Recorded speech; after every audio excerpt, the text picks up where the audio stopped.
Good evening, ladies and gentlemen. Welcome to another episode of Health Talk Show, where we are going to discuss about the key issues to a healthier life. I am here, Polly Kormokar, with you, and today we have some distinguished guests from Bangkok Hospital, Thailand. So, let me introduce you to them first. We have, in my left, Dr. Dhun Damrong Sak. He is the Assistant CEO of Bangkok Hospital Headquarters. And in his left, Dr. Satit Srimanthamas. He is oncologist and medical director of breast cancer department of Bangkok Hospital, Thailand. And in my right, there is Dr. Ponthakron Paniku. He's orthopedic surgeon, Bangkok Hospital, Thailand. And in his right, Dr. Savi Akragon. And he is cardiologist, Bangkok Hospital, Thailand. So, welcome to our show, all of you. At first, I'd like to start with Dr. Dhun. Hello, Dr. Dhun. How are you to be here, and how are you feeling? First of all, I'd like to thank for having us today in your program. It's my pleasure to have you also. This is my second time. My first time was in 20 years ago. Oh, so it's glad to hear that this is not your first time. You came here before. So how do you see the difference 20 years back and then? I can see a lot of change, and it's changed for good. Because at that time, you have less hospital than now. Yeah. You have less facilities of the healthcare. But nowadays, I have a chance to visit some of the hospital, and I see a lot of improvement. And I see more modern technology in the hospitals, and the international level hospital you have now on the private hospital as well. So again, it's a lot of change. Yeah. Oh, it's good to hear that. So, Dr. Dhun, as you know, among Bangladeshi people, Bangkok hospitals are very popular to us. So, what are the current facilities you are providing at your hospitals for Bangladeshi visitors?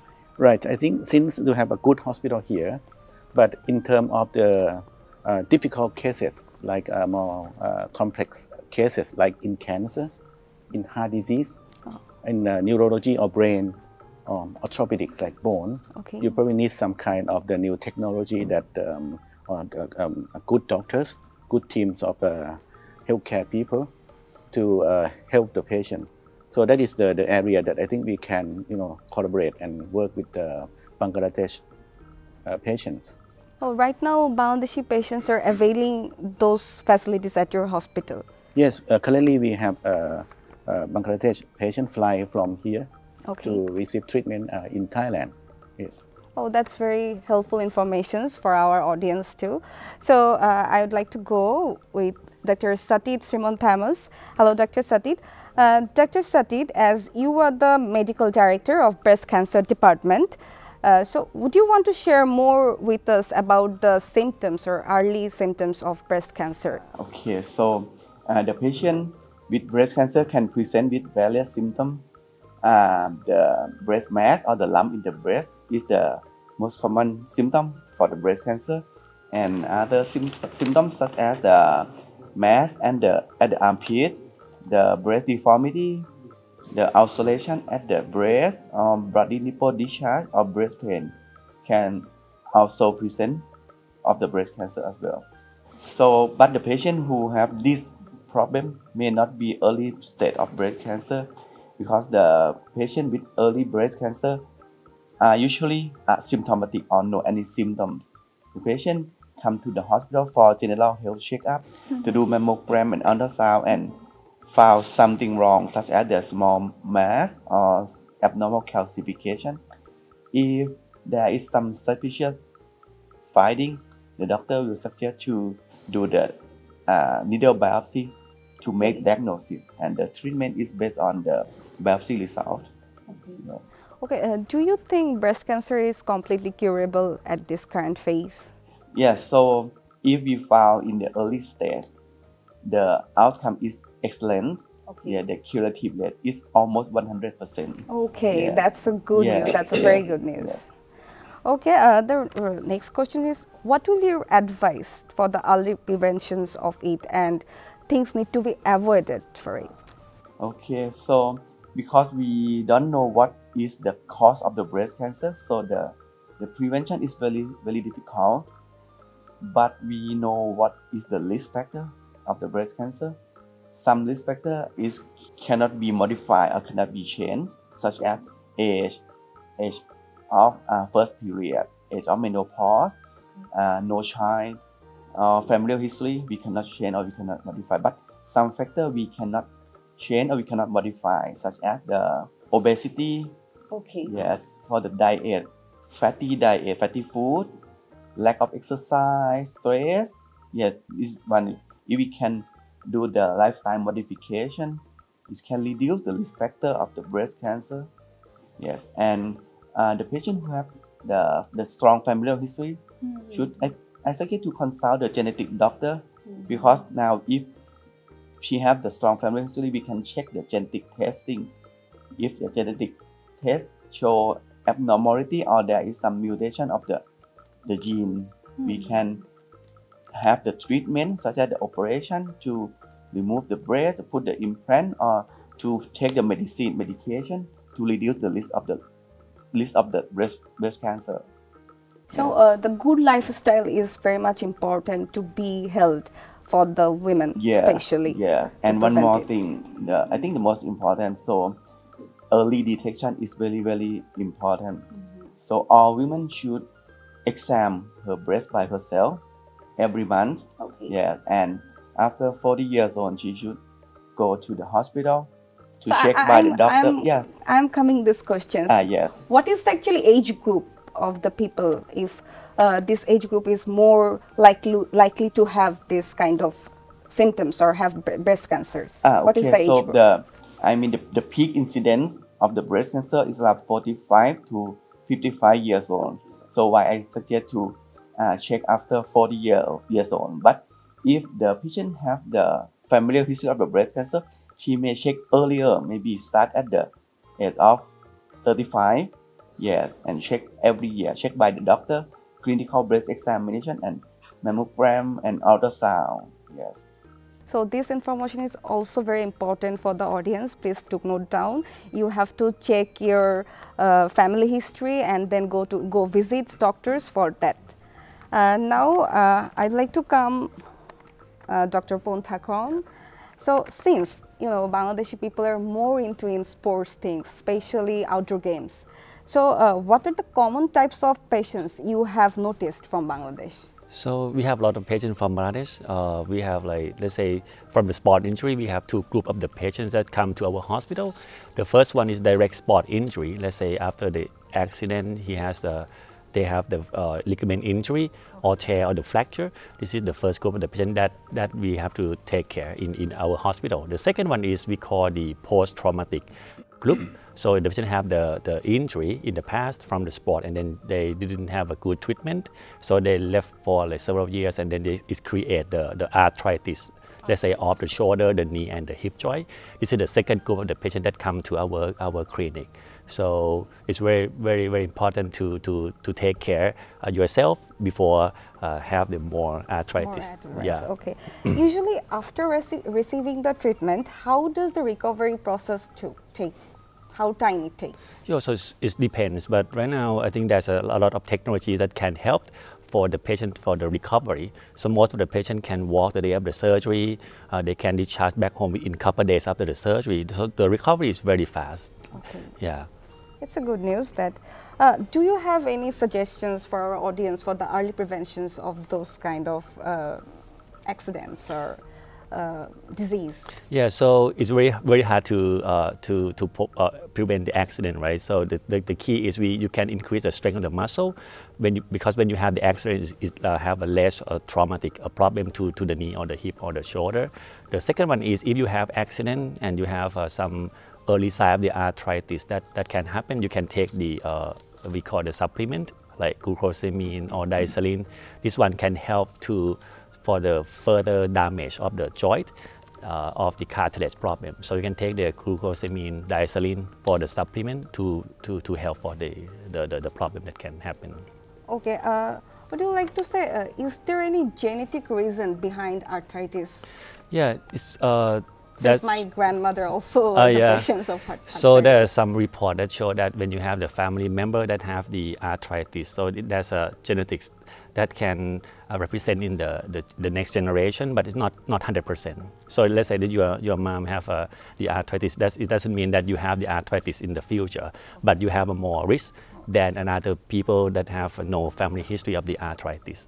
Oh, thank you, Pontakron. Now I'd like to go, Dr. Yusavi. Hello. Dr. Yusavi, you're a specialist in cardiac arrhythmia. So could you please tell us more about the symptoms of it? For the cardiac arrhythmia, the symptoms vary from no symptoms until the symptoms. Because I can find the people who have the checkup or annual medical checkup. We can find the arrhythmia from the baseline ECG that can show it. Yes, yes. Even though the people don't have any symptoms. This is the primary diagnosis. The primary diagnosis. ECG. So the annual medical checkup is essential for the people.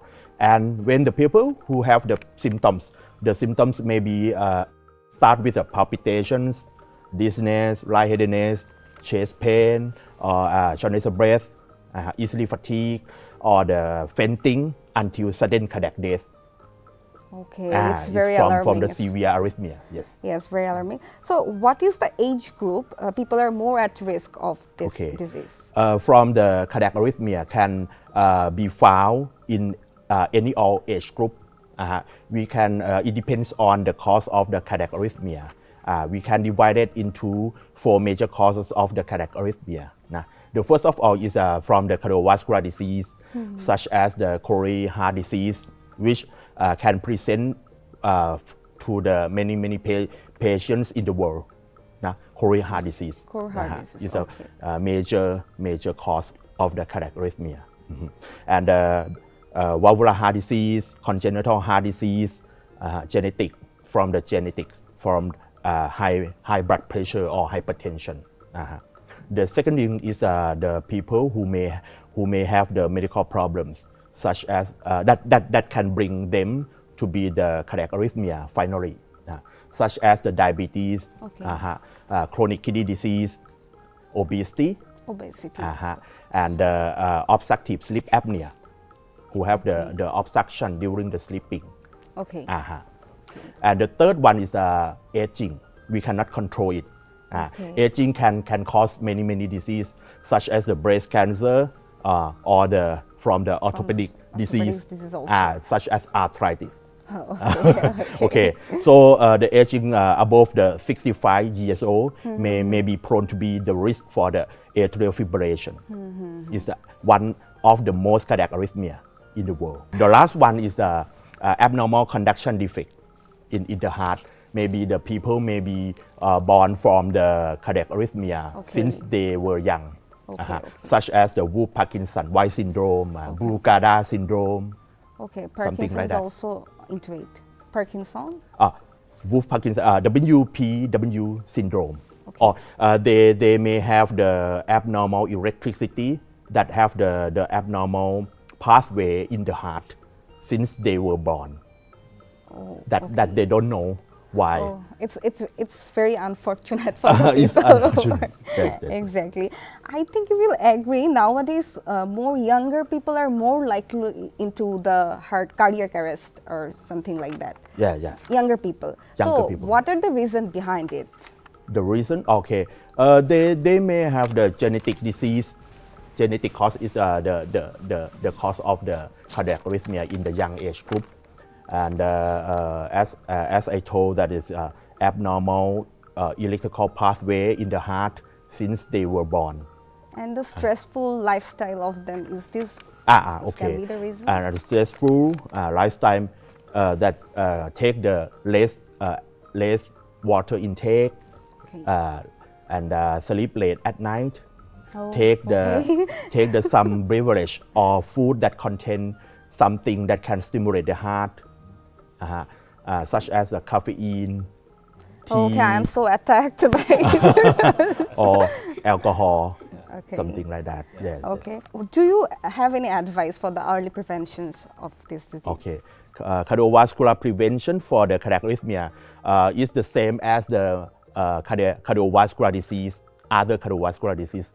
The first of all, I will recommend the people do the exercise regularly, such as aerobic exercise. Aerobics, okay. 30 to 45 minutes per day, 3 to 5 times per week.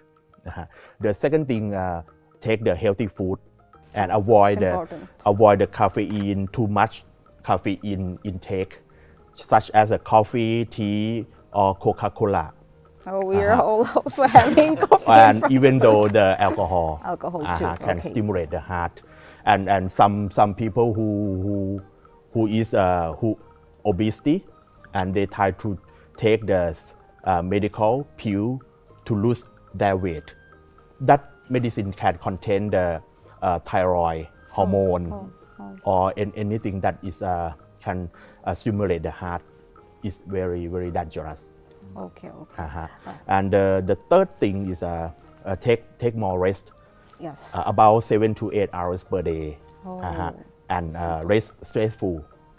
Okay. And the fourth thing, if you have the medical problems, you should do the annual medical checkup. It's such as important. diabetes, chronic kidney disease, obesity, even though the obstructive sleep apnea. It's for all of disease. All disease should follow up. Yes. And do the medical checkup annually. I have final questions to three of you. Yes. Anyone can answer of my questions. Four of you, in fact. What are the newest technology added on your department individually, and how can the Bangladeshis avail the newest technology of your department? Okay. Start with anyone. Anyone can answer. Oh, okay. If you want to, for please, me, please, okay. please. For the cardiac arrhythmia, okay. We can divide it. The people have the two major symptoms: tachyarrhythmia or bradyarrhythmia. Tachy means is a fast heart rate above 100 beats per minute. So when the people who comes to the Bangkok hospital who have the fast heart rate, so we need to diagnose them such as the supraventricular tachycardia (SVT) or Wolff-Parkinson-White syndrome or atrial fibrillation. Okay, we can start with the medication first, and then if it's not work, okay, we can talk about the cardioversion. Cardioversion we should do with the electrical cardioversion or medical cardioversion. And then another thing that I recommend is ablation. Ablation. We use the radio frequency catheter ablation, insert into the heart and detect the cardiac arrhythmia inside the heart. It's like angiogram or something? Is it like angiogram? I will approach to the vein. Okay. But angiogram approach to the artery. Okay. Mainly. Okay. I approach to the vein and go through the heart and detect the electrical signal in the heart and search for the origin of the arrhythmia and use the catheter to ablate, transform from the electrical activity outside the heart into the thermal energy at the tip of the catheter inside the heart and ablate it. It's very complex. It's a complex. To stop arrhythmia. And some kind of arrhythmia, such as SVT, can be cured more than 95%. And for the bradyarrhythmia, such as the heart block or sinus node dysfunction or sick sinus syndrome, the people may present with a bradycardia and shortness of breath, easily fatigued until fainting. So when we diagnose them as the heart block or sick sinus syndrome, so is the indication for the pacemaker implantation. Okay. Okay, got it. Yes. If you want to add anything. So about the hip and knee part, I think we have several technologies that can help the patient, especially the Bangladeshi patient. Most of the time, the patient is afraid about the pain and how about walking after the surgery. So we have the new technique that we call the direct entry approach for the hip replacement. This is a very new technique. So we are the first hospital in Asia that using this technique for the hip replacement patient. So in the past, the hip replacement, we need to do the from the back side. We cut the big muscle, and at the end, it creates the very painful operation. and the recovery is very slow. The patient cannot walk well. Sometimes there's some dislocation or the hip can pop out after the surgery. So it's very bad experience. So most of the patients, they're afraid to do the surgery. But the technique that we use, we call the entry approach. So there's no muscle cutting, any muscle cutting up during the operation. So when we have no muscle cutting, the recovery is very fast. Yeah, so the patient can walk the day of the surgery, they can do the stare next day, and they can discharge back home like next couple of days. And they have a less pain, and they have a better functional recovery after the surgery. They can return back to their work within like 1 or 2 weeks after the surgery. So this is a new technique and the new technology that we can offer to the Bangladesh patient and the patient around Asia. And the good thing for this technique is we can do the surgery 2 hips at the same time. So that's very new. I saw a lot of patients from Bangladesh that they have 2 hip diseases, like one hip and another one. And if they have to do the hip replacement from the conventional technique, they have to do like 2 times, and take about like 1 surgery and waiting for 2 or 3 months and do another surgery, which take more time, and the recovery is so slow. So with this technique, we can perform double hip replacement in the same operation, so take about 2 hours, and then after that they can return back to their work very fast. So it's making the process more easier and comfortable for the patient. That's correct, and it's a perfect hip operation, and you can see that there's a trend towards this type of the technique. In USA, like more than 50% of the patients receive this technique, but in Asia, I think less than 0.5%. Oh. Yeah, so that's why it's very new, and I want to show this one to the Bangladesh patient that we have a solution for the patient that have the 2 hip diseases. After the COVID, there's a lot of patients that have very bad hip from the steroid something, so this is the option for them. Thank you so much. I think we are just at the end of our shows. If anyone want to say anything, or we have some cancer treatment. Yeah, for the breast cancer, we in the past the patient have to lost her breast, but nowadays we can do the breast reconstruction to make a new breast, and now we provide the endoscopic surgery for the breast cancer and for the breast reconstruction. And for other cancer, now we provide robotic surgery for lung cancer, for liver cancer, or for prostate cancer and other cancer. It's a robotic surgery? Yes, it's our new technique. Okay, in the hospital. It's very important to get those informations to the audience. Thank you so much. Thank you everyone. Thank you again. So we have an excellent discussions with our honorable guests. Now we know more about Bangkok hospitals and their service. So why not visit Bangkok to get better treatment with minimum cost? And here, thank you again for spending the valuable time with us and letting us know more about your hospitals. So this is the end. Stay healthy and stay happy.